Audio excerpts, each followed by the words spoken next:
capítulo de número 3.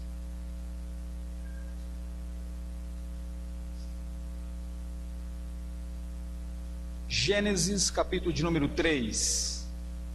Nós leremos os 15 primeiros versículos desse texto.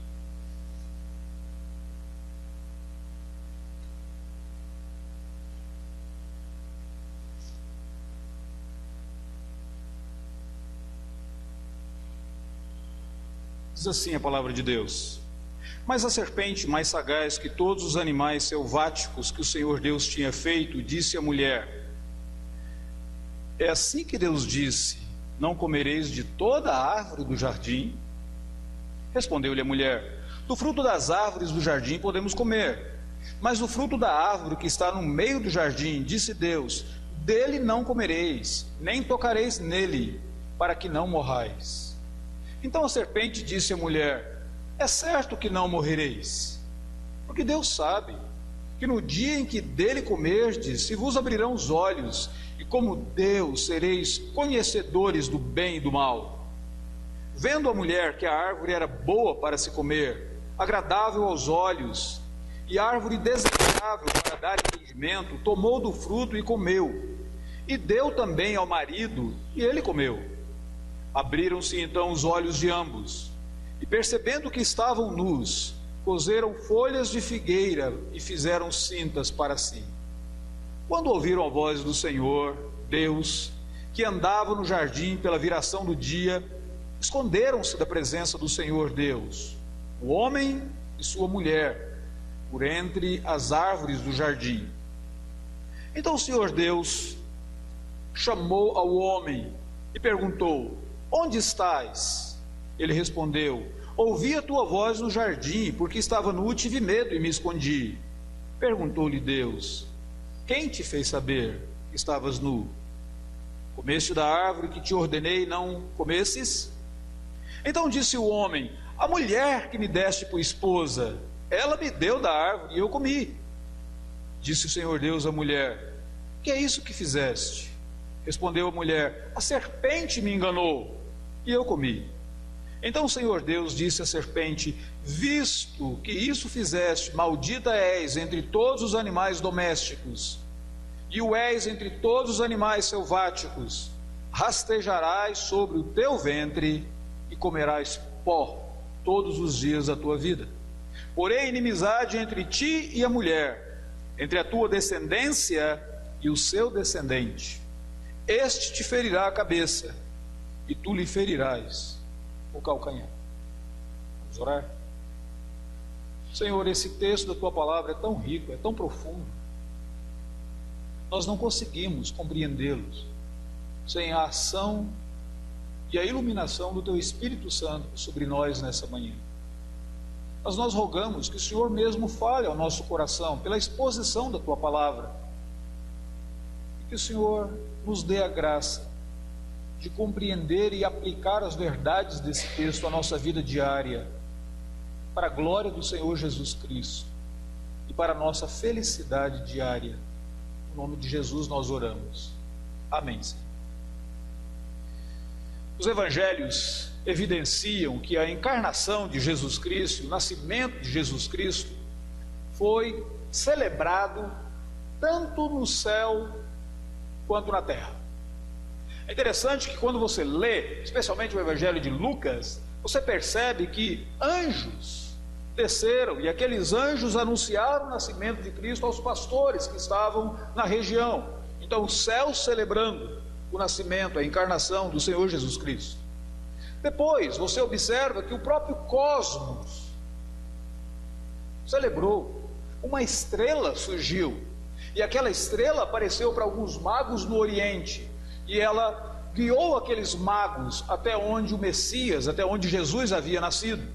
Provavelmente aquilo durou cerca de 2 anos. Quando os magos chegaram em Jerusalém, Jesus já deveria estar com a idade de 2 anos. Por isso que Herodes tão amedrontado ficou, que ele mandou matar as crianças de 2 anos abaixo, para não ter nenhuma possibilidade na perspectiva dele de que o Messias continuasse, se tornasse o rei de Israel. Depois você observa que os pastores também Os seres humanos, eles foram apressadamente testemunhar o nascimento do Senhor Jesus Cristo. Então agora você tem céus, cosmos, você tem a humanidade na terra celebrando o nascimento de Cristo. Por essa razão que o cristianismo e a cristandade ao longo dos anos sempre tem enfatizado a encarnação de Cristo. No credo apostólico nós temos aquela frase que diz: creio em Jesus Cristo, seu único Filho, nosso Senhor, o qual foi concebido por obra do Espírito Santo, nasceu da Virgem Maria. Interessante porque apenas duas pessoas, o nome de duas pessoas aparece no credo: Maria e Pilatos. E aqueles dois nomes estão ligados à encarnação e à morte do Senhor Jesus Cristo. E dessa maneira, é como se os cristãos do passado estivessem dizendo que todo cristão deveria observar, deveria atentar para a encarnação e para a morte do nosso Redentor. É claro que quando nós chegamos na ocasião chamada Natal, todas as igrejas cristãs, elas voltam as suas atenções para os textos bíblicos que falam sobre o nascimento de Cristo. Você vai dizer: não, mas ninguém sabe a data. Sim, é verdade, embora não se saiba a data, nós sabemos que houve o nascimento.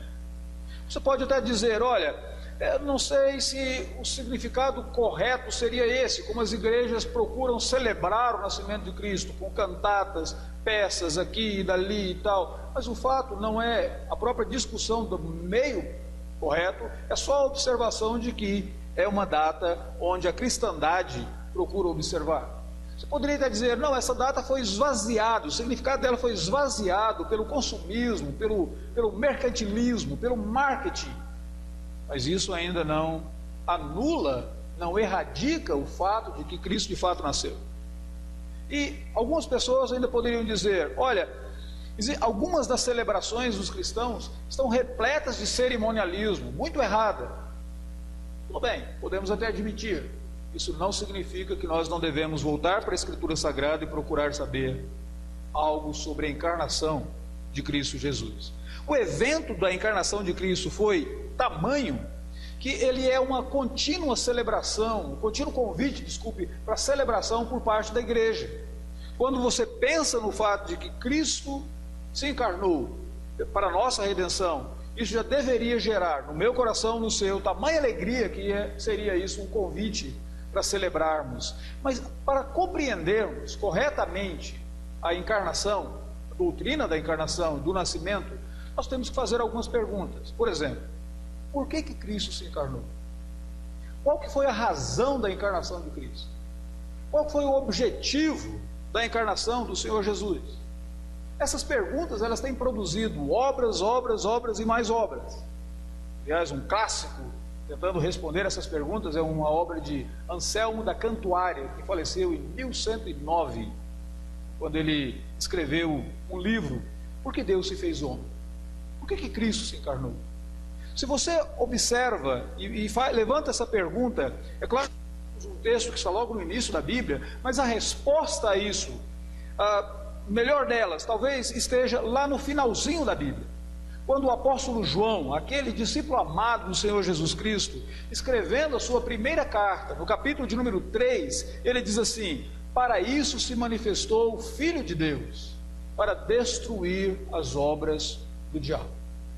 João diz que Jesus Cristo se encarnou, Jesus nasceu para destruir as obras do diabo. E aí você tem então uma outra pergunta, não é? Quais eram as obras do diabo? O que o diabo de fato fez, que necessitava agora que Deus se encarnasse, nascesse, assumindo a forma humana e morresse na cruz do Calvário? Qual foi a obra do diabo? E Gênesis capítulo 3 nos fala sobre isso. E provavelmente quando João escreveu aquela primeira carta dele, dizendo que para isso se manifestou o Filho de Deus para destruir as obras do diabo, provavelmente ele tinha em mente o texto de João capítulo 3, por duas razões. Primeiro, porque lá ele fala de uma semente divina, de um descendente divino.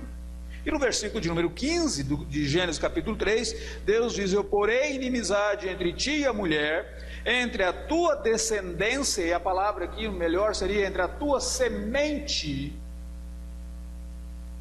Lá ele falou sobre semente, agora ele fala aqui de novo sobre a semente, e o seu descendente, e este ferirá a cabeça, e tu lhe ferirás o calcanhar. Mas também, lá naquela carta de João, logo depois que ele fala do propósito da manifestação de Cristo Jesus, ele faz uma referência à história de Caim matando Abel. Capítulo 4 de Gênesis, olha aí, você tem a história de Caim se levantando e matando Abel. Então, provavelmente, quando João escreveu aquela carta, na mente dele, ele tinha aquela perspectiva de que as obras do diabo, que o Filho de Deus veio para destruir, são essas obras que foram lançadas logo no início, logo no livro da origem, Gênesis capítulo 3, o que o diabo de fato fez. Aqui nesse texto nós temos o relato, a narrativa, de como o pecado, ele encontrou acolhida, como que ele entrou na humanidade. É claro que o pecado, ele não começou na humanidade. O próprio fato de Satanás estar aqui agora como tentador, já indica que o pecado começou no mundo angelical. A rebelião, ela foi, antes de mais nada, uma rebelião espiritual, no mundo angelical, Satanás se rebelando contra Deus, e depois Satanás agora tentando o homem e a mulher, coroas da criação de Deus, para que esses também pecassem, se rebelassem contra Deus. Mas aqui nós temos, como a Bíblia Sagrada, ela não está contando a história do mundo angelical, mas a Bíblia Sagrada está contando os fatos que acontecem aqui na terra. Nós temos em Gênesis 3 essa narrativa da entrada do pecado no mundo. E a ideia que o escritor nos traz aqui é que essa entrada do pecado no mundo foi por meio de um tentador, das obras malignas de Satanás. E no finalzinho, no versículo de número 15, o escritor ainda diz que Deus tomou a iniciativa e fez uma promessa, dizendo assim: eu porei inimizade entre ti e a mulher, entre a tua descendência e o seu descendente, este descendente ferirá a cabeça, e tu lhe ferirás o calcanhar. Eu gosto muito desse versículo e de um comentário de um pregador escocês, chamado Sinclair Ferguson, que ele diz que o restante da Bíblia, daqui em diante, tudo que você ler na Bíblia, é uma nota de rodapé, explicando a promessa de Deus em Gênesis 3, capítulo de número 15. Deus prometendo aquele que haveria de esmagar a cabeça da serpente, Deus prometendo aquele que haveria de destruir as obras de Satanás. Mas então surge a pergunta: quais foram as obras de Satanás? Como que eu posso olhar e ver isso é do diabo? A primeira coisa que você observa aqui nesse texto é que a obra do diabo, ela pode ser observada aqui pela malignidade do pecado. O pecado é algo maligno.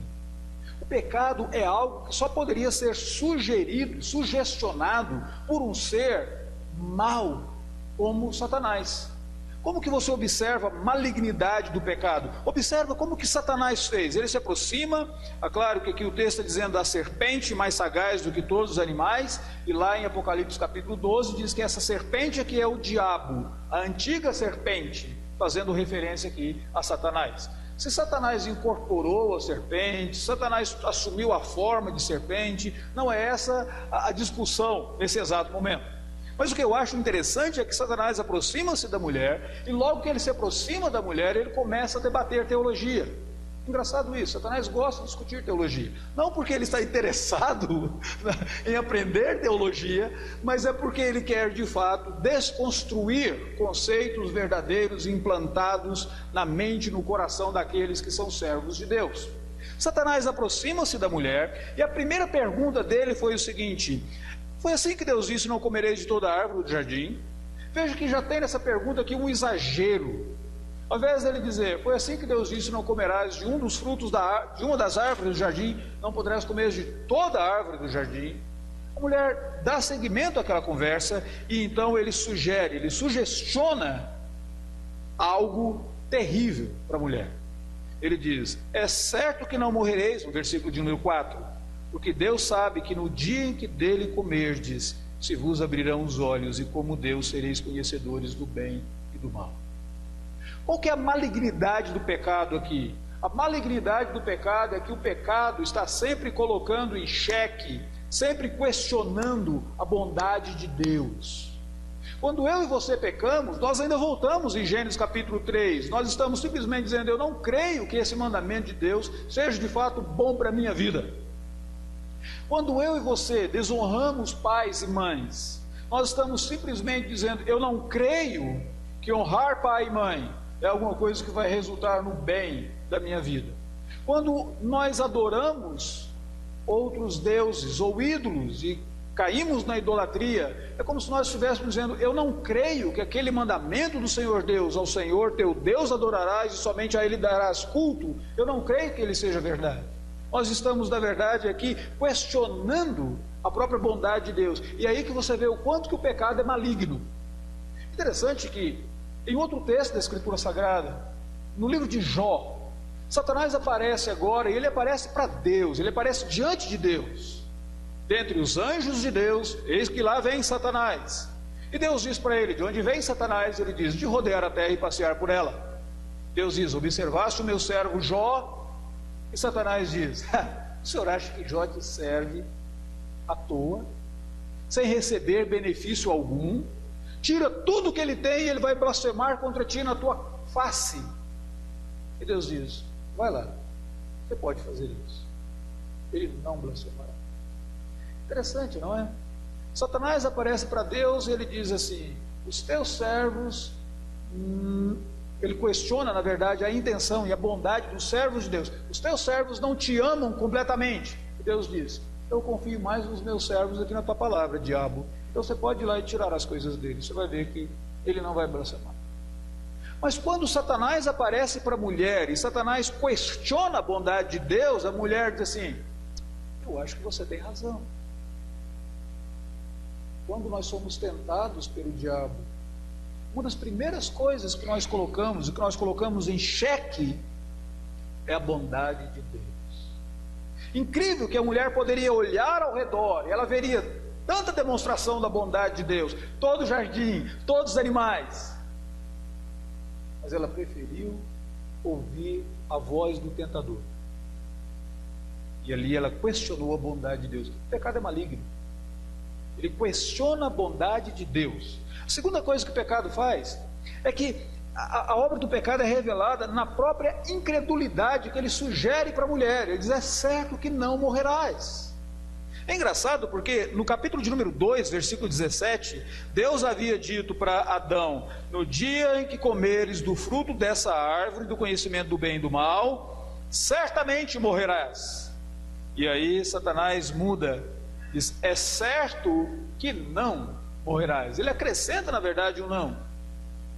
Ele usa a mesma frase, a mesma construção, e ele acrescenta um não, dizendo: não morrerás. O que ele está fazendo com isso? Ele está sugerindo a incredulidade, ele está torcendo as palavras de Deus, ele está questionando a própria fidelidade de Deus à sua palavra. Está aqui lançando a semente da dúvida, os dardos inflamados do maligno, que atinge o meu coração, atinge o seu coração, e nós passamos não apenas a questionar a bondade de Deus, mas nós começamos a duvidar se Deus de fato é quem Ele disse ser, se Deus de fato existe, se Deus de fato está do nosso lado, se Deus de fato nos ama. E essa semente da dúvida, ela cresce a ponto de resultar em uma rebelião contra Deus. O pecado é maligno. Outra coisa, outro detalhe, observe, quando no versículo de número 4 ele diz: é certo que não morrereis. O que ele está questionando aqui? Ele está questionando a própria justiça de Deus. Ele está dizendo: não haverá juízo para você. Você pode ir lá, você pode comer daquele fruto, você volta, nada te acontece. Não é apenas questionar a bondade de Deus, não é apenas questionar a fidelidade de Deus, mas agora é questionar a justiça de Deus. É como se ele dissesse: tudo que você fizer, Deus não poderá lançar juízo sobre você, não haverá morte sobre a sua vida e você ficará intacto. O pecado é maligno. O pecado desconstrói, o tentador desconstrói toda a verdadeira crença no verdadeiro Deus. E ele cria uma caricatura de Deus e coloca diante de mim e diante de você. diante dessa caricatura? Nós caímos. Outra coisa que o pecado faz é que o pecado promete algo que não pode garantir. O pecado, o próprio diabo, promete algo que ele não pode cumprir. Ele diz assim: e como Deus, vocês serão conhecedores do bem e do mal. Ser como Deus, de fato, apelava agora aos ouvidos de Eva. Mas a única coisa que eles conseguiram foi obter vergonha e fugir de Deus. Eles não se tornaram Deus. Se tornaram cada vez mais malignos e mais malignos. E o primeiro filho deles foi tão maligno que ele assumiu o mesmo comportamento do diabo, que a Bíblia diz ele é assassino desde o princípio. Com um só golpe ele fez com que toda a humanidade experimentasse a morte espiritual. E Caim, em um ato, mata o seu irmão.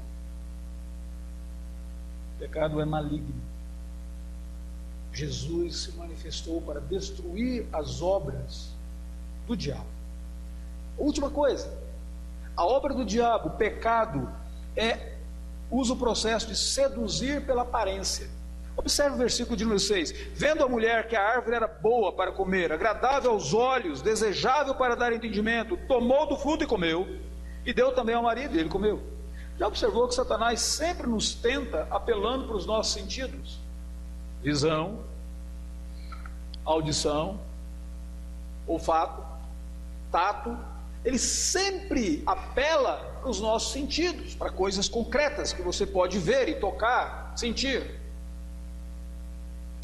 Ele sempre tenta seduzir pela aparência. E no momento em que nós estamos sendo tentados pela aparência, a tendência que nós temos é nos esquecermos de um mundo espiritual, nos esquecermos de uma vida eterna, nos esquecermos de uma realidade outra que não essa aqui. Nós ficamos tão impressionados com o óbvio ao nosso redor, nós esquecemos das próprias promessas de Deus. O pecado é maligno. Ele é maligno, porque é obra do diabo. Segunda coisa que você observa aqui nesse texto é que você vê a obra do diabo quando você observa a perversidade das consequências do pecado. O pecado ele não é apenas maligno, mas as suas consequências, os resultados do pecado, eles são perversos. A Bíblia diz que o salário do pecado é a morte, mas não é apenas esse salário do pecado, existe uma perversidade envolvida agora nas consequências desse pecado. Observe aí algumas coisas interessantes. Note que quando Eva tomou do fruto e comeu, ela deu para Adão e Adão comeu também. Quando Deus questionou Adão dizendo: onde estás? Quem te fez saber que estava nu? Ele diz assim: a mulher que tu me deste. E Deus diz para a mulher: mulher, o que você fez? A serpente que o Senhor colocou aqui no jardim, foi ela que fez isso, não fui eu. Você já prestou atenção que no momento da queda, Eva é solidária. Ela come e dá para o outro, e ele come também. Mas no momento de assumir a responsabilidade, o pecado é antissocial. Ele acusa outros. O pecado é solidário na hora da queda, e ele é antissocial no momento de assumir a responsabilidade. No momento de cometer o pecado, pessoas se unem como cúmplices na desobediência, quebra da lei, mas no momento de assumir a responsabilidade, começa a acusar umas às outras. E Adão compartilhou do fruto, mas depois ele se volta contra a própria mulher. As consequências do pecado, elas são perversas. Isso é perversidade. Uma outra coisa que você observa: o pecado rouba a inocência. E no lugar da inocência, ele coloca um medo, uma vergonha terrível. Observe que quando eles comeram do fruto, o texto diz assim, que abriram-se os olhos e eles perceberam que estavam nus. E depois o texto diz que quando eles ouviram a voz do Senhor, que andava no jardim pela viração do dia, esconderam-se da presença do Senhor. E Adão diz: eu ouvi a tua voz no jardim porque eu estava nu e tive medo. Me escondia. Primeira vez na Bíblia que aparece a expressão medo. Por quê? O que aconteceu? Aconteceu que aquele pecado de fato mudou Adão e Eva, mas ele não mudou para o melhor. Eles não se tornaram deuses. De fato, eles mudaram para o pior. A inocência deles foi roubada, foi retirada, e no lugar da inocência ficou um pavor, um medo terrível. Agostinho, Santo Agostinho dizia que o pecado é deprivatio boni, é a privação do bem. E aquele bem que eles tinham, da comunhão com Deus, da inocência que eles tinham, eles perderam. A paz interior, resultante da pureza que eles tinham, eles perderam. E no lugar daquela pureza, o que foi colocado? Um cárcere do medo. E eles se tornaram prisioneiros do medo e da vergonha que eles tinham ali naquele exato momento. É a mesma coisa que o pecado faz conosco. Ele rouba de nós as nossas virtudes, rouba de nós a nossa pureza, rouba de nós a nossa santidade. E no lugar fica um pavor, medo. A terceira coisa que você observa, a perversidade do pecado, é que ele rouba a nossa comunhão com Deus. É engraçado que Deus passeava ali pela viração do dia e ele tinha aquele diálogo com Adão e Eva. Mas agora eles escutam barulhos dos passos de Deus no jardim e eles se escondem, eles fogem de Deus, e o homem passa a ser um fugitivo do Senhor Deus continuamente. O pecado rouba a alegria da comunhão com Deus. Você prestou atenção que quando você olha para um irmão, uma irmã que está de repente se afastando da fé, se envolvendo num procedimento pecaminoso, ele já não consegue ler mais a Bíblia, ele já não consegue mais ir à igreja, ele já não consegue mais ter comunhão em coisas, comunhão dos santos, e ter comunhão em coisas santas. Essas coisas para ele tornam-se difíceis, tornam-se tormentos para ele. Um hino cantado dói aos seus ouvidos. Por quê? Porque ele está em uma jornada de fuga de Deus. Está se distanciando cada vez mais, e tudo que lembra Deus, de fato, torna-se ofensivo para essa pessoa. O pecado rouba de nós a alegria de termos comunhão com Deus. E o pecado ainda faz mais. O pecado é tão perverso que ele é egocêntrico. Os teólogos da Idade Média tinham uma frase para descrever o pecado, em latim eles diziam: pecado é encurvatus in si. Eu digo, que termo técnico fantástico para descrever egoísmo, porque a tradução é encurvado para dentro de si, olhar para o seu próprio umbigo, olhar para você mesmo, desconsiderar todos que estão ao seu redor. E veja o que acontece com Adão e Eva. Deus diz para Adão: quem te fez saber que estava nu? Comeste da árvore que te ordenei não comesse? Adão diz assim: foi Eva que me deu, foi a mulher que o Senhor me deu. Por que Adão não disse: meia culpa, eu assumo que realmente eu comi lá, eu aceitei, pronto. Mas ele diz: não, foi a mulher que o Senhor me deu. E Deus vira para a mulher e diz assim: mulher, o que você fez? Ela diz: foi a serpente que o Senhor colocou aqui no jardim. Eu fico imaginando, às vezes, a Bíblia não fala, mas às vezes eu penso, se Deus perguntasse para a serpente, ela teria dito mais ou menos assim: quem mandou deixar eu entrar aqui? Em outras palavras, cada um vai jogando a culpa até o ponto da culpa ficar para Deus. Por quê? Porque o pecado é egocêntrico. Quando eu e você estamos envolvidos no pecado, os nossos olhos estão voltados para nós mesmos. Nós nos vemos uma mera vítima da situação, vítima dos outros ao redor. Os outros que nos fizeram assim. E começa aquele jogo de acusação. Você é isso, você é aquilo, foi fulano, foi Beltrano. E assim aquele jogo todo de acusação, na tentativa de se auto-justificar, ao invés de pedir perdão e receber a justificação que vem de Deus. Tentativa de auto-justificar. Em último lugar, o pecado é tão perverso que a consequência do pecado é a entronização de si mesmo. Sabe o que Adão e Eva fizeram? Eles simplesmente disseram mais ou menos assim: nós não queremos que Deus dirija mais a nossa vida. A partir de agora nós somos autônomos, nós somos senhores da nossa própria vida, nós construiremos a nossa jornada, nós faremos o que nós quisermos, nós seremos para nós mesmos, e Deus fica marginalizado. Mesmo ponto que cria aquela caricatura de Deus, a pessoa que se envolve no pecado. O pecado é tão perverso que ela se entroniza no próprio lugar de Deus. A Bíblia diz que Jesus se manifestou para destruir as obras do diabo. Jesus se manifestou para destruir a malignidade do pecado. E ele se manifestou para destruir a perversidade do pecado, obra de Satanás. E como que ele fez isso? Simplesmente pela graça, e a graça de Deus bendito, que aqui no texto já mostra um pouquinho, dá um vislumbre para nós dessa graça de Deus. Como é que você vê a graça de Deus aqui nesse texto? Em primeiro lugar, você vê que Deus não desistiu dos pecadores. Deus aparece ali no jardim, ele toma a iniciativa, ele procura e ele pergunta ao homem: onde estás? Você vai dizer, será que Deus não sabia? Em primeiro lugar, isso mostra que Deus não desistiu dos pecadores, ele os procurou. E o restante da Bíblia toda, você verá Deus sempre tomando a iniciativa, buscando pecadores. Ele busca Abraão, e a partir de Abraão ele cria uma família na qual haveria de nascer o Messias. Ele busca Moisés lá na terra de Midian, quando ele estava tentando se esquecer de que ele era aquele que haveria de libertar o povo de Deus do Egito.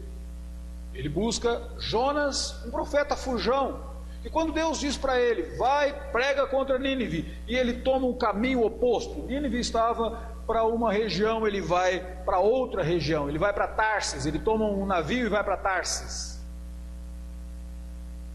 Ele toma a iniciativa de nos buscar na pessoa de Jesus Cristo. Vindo, porém, à plenitude dos tempos, Deus mandou o seu Filho, nascido de mulher, nascido sob a lei, para nos resgatar. Deus sempre está tomando a iniciativa de redimir pecadores, salvar pecadores. Essa é a primeira coisa. A graça de Deus, ela é observada aqui no fato de que Deus não desiste dos pecadores. A segunda coisa, que é importante você observar, Deus sempre apela para a consciência. Satanás apela para os nossos sentidos. Deus apela para a nossa mente, nossa consciência. Ou por que vocês acham que Deus perguntou para Adão, onde você está? Será que Deus não sabia? A Bíblia diz que Ele sabe todas as coisas. Será que Deus assim, vida, que dia terrível estou tendo, eu perdi Adão, eu não sei onde ele está agora. Adão, por favor, onde estás? Nada.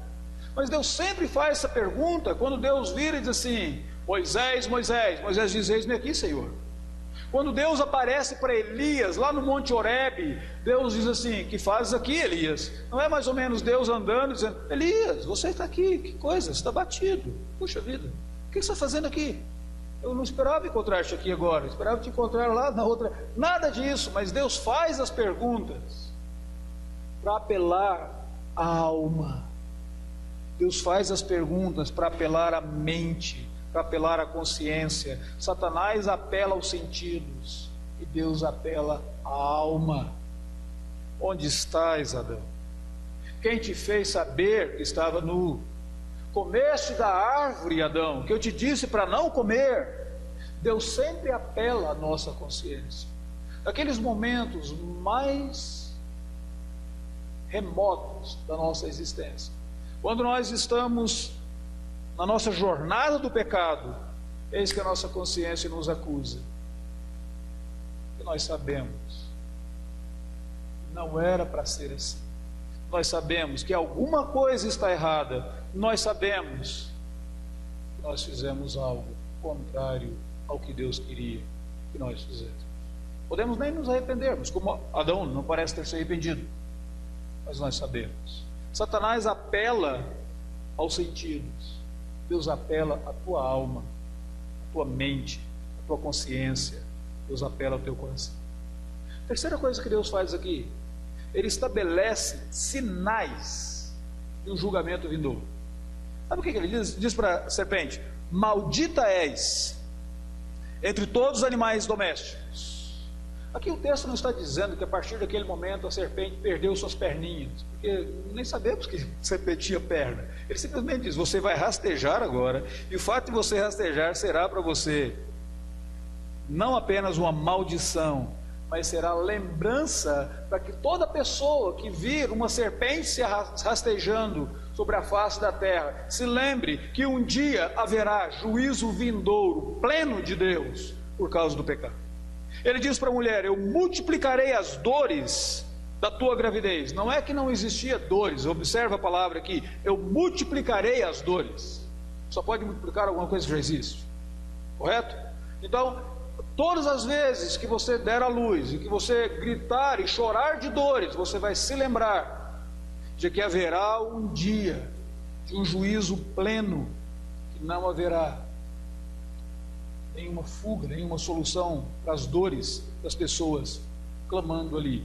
E ele diz para Adão: Adão, do suor do teu rosto você comerás o teu pão agora. Não é que antes você não tinha que trabalhar. Adão havia sido colocado para ser um jardineiro no jardim do Éden, mas é que agora o trabalho para ele não é apenas aquele exercício de mordomia, mas agora as coisas tornam-se cada vez mais difíceis para ele. E no suor do teu rosto comerás o teu pão, e no labor e na dificuldade do trabalho você se lembrará de que haverá um dia, um juízo pleno. A dificuldade será tamanha que as pessoas pedirão para si a morte, como diz o livro de Apocalipse. Deus estabelece sinais, Ele coloca esses sinais para que eu veja, para que você veja, para que nós nos lembremos que Ele continua sendo Deus justo. Ele é bom, mas Ele continua sendo Deus justo. E em último lugar, Deus promete o Redentor. Versículo de número 15, Ele promete: porém inimizade entre ti e a mulher, entre a tua descendência e o seu descendente. Observe aqui algumas características sobre esse descendente. Primeiro, ele haveria de esmagar a cabeça da serpente. Ele seria ferido, é verdade, mas a ferida dele seria uma ferida casual, enquanto que ele esmagaria a cabeça da serpente. Esmagar a cabeça da serpente é uma ferida mortal. Ser ferido no calcanhar é um ferimento casual. Dói, foi crucificado na cruz, sim. Foi sepultado, sim, mas ao terceiro dia ele ressuscita, mas ele esmagou a cabeça da serpente. Em outras palavras, o golpe foi fatal, e resta apenas um breve momento para que essa serpente pare de se estribuchar, ter os seus últimos momentos de vida nesse universo. Pequenos momentos. Deus promete o Redentor. Esse Redentor, esse que foi prometido, ele se distingue de toda a humanidade. Observe a frase aqui: porém inimizade entre ti e a mulher, entre a tua descendência e o seu descendente. É o descendente, não são os descendentes. A ideia é que ele é distinto de toda a humanidade. Não há ninguém semelhante a ele. O profeta Isaías diz: não havia nenhuma beleza nele que nos agradasse. E agradou o Senhor Deus moê-lo. Mas ele foi levado pelas nossas dores, por causa das nossas enfermidades, por causa do nosso pecado. Ele é distinto de toda a humanidade, verdadeiramente Deus, verdadeiramente homem, Senhor Redentor. E a última coisa que eu queria que você observasse: olha a ironia de Deus. Satanás introduziu o pecado na humanidade através da mulher. Sabe o que Deus faz? Ele diz: o Redentor virá da mulher. Ele diz assim: o descendente dela ferirá a tua cabeça. Em outras palavras, Deus não vai deixar Satanás ficar nem com a glória, nem com a honra de ter introduzido o pecado na humanidade por meio da mulher, mas ele vai dizer: ele nascerá da mulher. O tentador seduziu a mulher, e o Redentor agora, ele virá da própria mulher, trazendo redenção. Mais tarde o apóstolo Paulo, quando ele fala sobre a mulher, ele diz assim: e a mulher será preservada através da sua missão de mãe. Fantástico isso. Talvez até mesmo uma referência ao fato de que o Redentor vem da mulher. Eu sei que muitas vezes as mulheres são alvos de piadas jocosas, dizendo: é por meio da mulher que o pecado entrou no mundo. Se um dia acontecer isso com você, você pode dizer: foi por meio de uma mulher que o Redentor veio. É glorioso. Deus não deixou Satanás ficar nem uma pontinha da vitória. Ele traz o Redentor agora, nascido de mulher. Nesse texto nós vemos, então, que são as obras do diabo? A malignidade do pecado, a perversidade do pecado. E como que Cristo destrói as obras do diabo pela sua graça, tomando a iniciativa de buscar pecadores. Ele estabelece alguns sinais de julgamento, apela à consciência e ele nasce como Redentor bendito. Qual que é a relação disso aqui comigo e com você? Eu quero terminar observando o versículo de número 6. Vendo a mulher que a árvore era boa para comer, agradável aos olhos e árvore desejável para dar entendimento, tomou-lhe do fruto e comeu, e também deu ao marido, e ele comeu. Essa construção na frase desse versículo, tomou e comeu, ela vai aparecer de novo, lá no Novo Testamento, no Evangelho de Mateus, quando Jesus Cristo, na mesa da ceia, ele toma o pão, e ele o parte, e ele diz, tomai e comei, isso é o meu corpo que é dado por vós. Todas as vezes que nós temos a intimidade com Jesus Cristo, a comunhão com o Senhor Jesus Cristo, nós estamos participando da obra daquele que destruiu as obras do diabo. O diabo tentou a mulher dizendo, fazendo com que ela tomasse e comesse do fruto proibido. Jesus nos dá do seu próprio corpo, diz, tomai e comei, e você se torna um participante comigo, um filho, uma filha de Deus. Você tem por herança o reino de Deus, e assim ele desfaz a obra de Satanás na minha vida, na sua vida, e na vida de tantos quantos buscam comunhão e intimidade com ele. O Filho de Deus se manifestou para destruir as obras do diabo, e ele o destruiu. Convida a mim e a você para participarmos dessa vitória. Nós vamos nesse momento ficar de pé.